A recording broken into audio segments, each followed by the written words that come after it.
Subscribe कीजिए इस YouTube channel GK tricks library को और बेल आइकन को दबाएं लेटेस्ट वीडियो सबसे पहले पाने के लिए। नमस्कार दोस्तों, एक बार फिर से आप सभी का बहुत बहुत स्वागत है आपके अपने YouTube channel GK tricks library में। दोस्तों, राजीव गांधी खेल रत्न पुरस्कार का नाम बदलने जाने वाला है।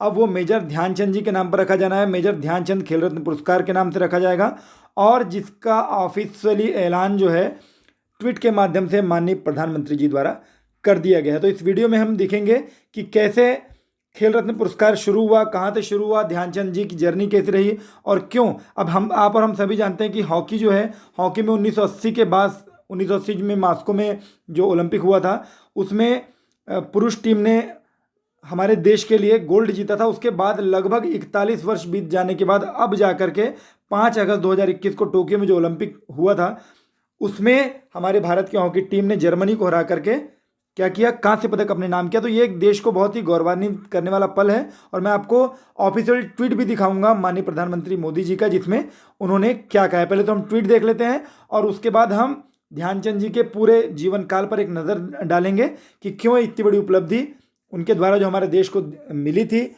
और उनके नाम पर यह पुरस्कार क्यों रखा जा रहा है उसको भी हम देखेंगे। देखते हैं हम ट्वीट की प्रधानमंत्री जी ने इसमें क्या कहा है। देखिए, प्रधानमंत्री जी का ट्वीट है, देश को गर्वित कर देने वाले पलों के बीच अनेक देशवासियों का आग्रह भी सामने आया है कि खेल रत्न पुरस्कार का नाम मेजर ध्यानचंद जी को समर्पित किया जाए।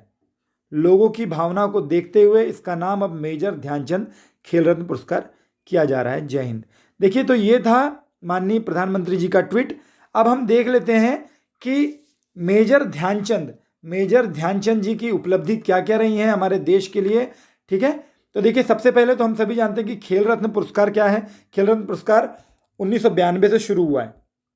खेल रत्न पुरस्कार 1992 से शुरू हुआ है और ध्यानचंद जी का जन्म जो था 29 अगस्त 1905 को हुआ है। ठीक है, इलाहाबाद में इनका जन्म हुआ है। हम सभी जानते हैं कि 29 अगस्त को ही खेल दिवस के रूप में मनाया जाता है। हमारे देश में खेल दिवस के रूप में 29 अगस्त को मनाया जाता है और इसी दिन क्या किया जाता है, हमारे देश का जो सर्वोच्च सम्मान है खेल के क्षेत्र में, राजीव गांधी खेल रत्न पुरस्कार, ये प्रदान किया जाता है। अर्जुन पुरस्कार प्रदान किया जाता है, द्रोणाचार्य पुरस्कार प्रदान किया जाता है इसी दिन 29 अगस्त को। 29 अगस्त को ही क्या किया जाता है, खेल दिवस के रूप में भी मनाया जाता है। ध्यानचंद जी जो थे 1921-22 के बीच में भारतीय सेना में शामिल हुए थे। उन्होंने अपने अंतर्राष्ट्रीय करियर में, अंतर्राष्ट्रीय मैचों में उन्होंने 22 वर्षों में लगातार जब काम किया, खेला, खेल के प्रति उनका समर्पण, और उन्होंने 400 अंतर्राष्ट्रीय गोल किए। 400 गोल। आप और हम सभी जानते हैं कि ध्यानचंद जी को हॉकी का जादूगर कहा जाता था। उन्होंने 3 बार लगातार 1928 में, 1932 में और 1936 में ओलंपिक में इन्होंने खेला है और तीनों बार गोल्ड मेडल जिताने में, भारत को हॉकी का गोल्ड दिलाने में इनकी बहुत महत्वपूर्ण भूमिका रही। यहाँ तक कि दोस्तों, एक बहुत बड़ी बात ये भी है कि तीनों ओलंपिक में मिलाकर उन्होंने कुल मिलाकर ओवरऑल 39 गोल किए थे।